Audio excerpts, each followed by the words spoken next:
ওটা রিমিনিয়াটা তুই আরে দিলি না, আমি তুমি মিনিয়াগারে বিয়ে করতাম, আমি ওটা অঙ্গা কত শান্তিতে থাকতাম জানোস নি? তুই আরে দিয়ে অস্ন করবে লাই এই বুইয়া মরি গেছে, মরি গেছে আর অঙ্গা হিতে অঙ্গা খালি হয়েছে, আমি লগে লগে অফারটা দিলে অঙ্গা সিরিয়ালটা হাইতেন না, তোর কারণে হাইনু তুই তো আরে বাধা দিছ, তুই তো কস না হিতে বিয়ে বুইয়া মরি গেলে হিতে আর বিয়ে শাদী করতো না। কিন্তু তো আল্লাহর কসম গাইছে যে আর জামাইয়া মরে গেলে আমি সারা জীবন তার স্মৃতি নিয়ে বাঁচতে চাই, এটা আর দোষ নেই। তো অঙ্গা হিতের মুখ ইন রয়েছে নি, অঙ্গা যদি আমি অফারটা আগে দিয়ে দিতাম তাহলে আমি আগে হাইতাম না।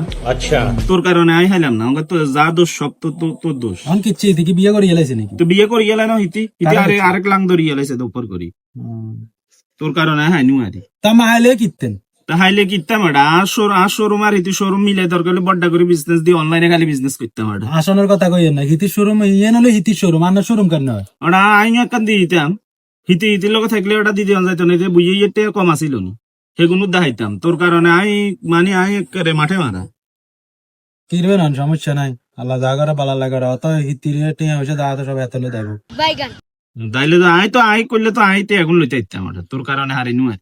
বেশি লোভ করিয়ে না, লোভে বা পাবে মিত্র, এসব মাইনেরা এরকম। অত দেখতেন যে আমার জায়গা সম্পত্তি যা আছে সব লিখে দিয়ে আরেক বেটার লগে দায়িত্ব।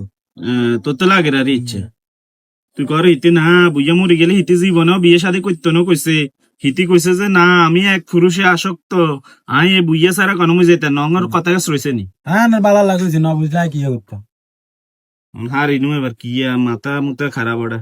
সমস্যা না, আরো বুঝিয়ে কতক্ষণ আছে এখন যজ্ঞ দিলে দরকার এই সময় কামিন সারা দিয়ে না এই সময় তুই বাধা দিস না, বাধা দিতাম না, এবার তো না শিক্ষা আইছি না, তো হিতি শোরুম থাকলে আনার ঢুকাই তুমি রাসেল ভাই হিতির শোরুম মানে আমার শোরুম, আমি হুতি হুতি খাইবেন ঠ্যাং করে ঠ্যাং তুলি খাইবেন, আমার মান চাইলে আমি আড়ি আড়ি খাইবেন, সমস্যা নেই, তখন আর বাধা দিতাম না। মান্যাগপতি এসব মান্যাগপতি আমার বিশ্বাস উড়ে গেছে, আমি বুঝি, আমি এখন থেকে বন্ধুর বালা। নেক্সট টাইম তুই আর বাধা দিলে তোর কথা শুনে না, আমি শপথ করিতেছি যে আমি নেক্সট টাইম আমি শুধু বন্ধুর বালা থামবো। দিয়ে যাইব। হ্যাঁ।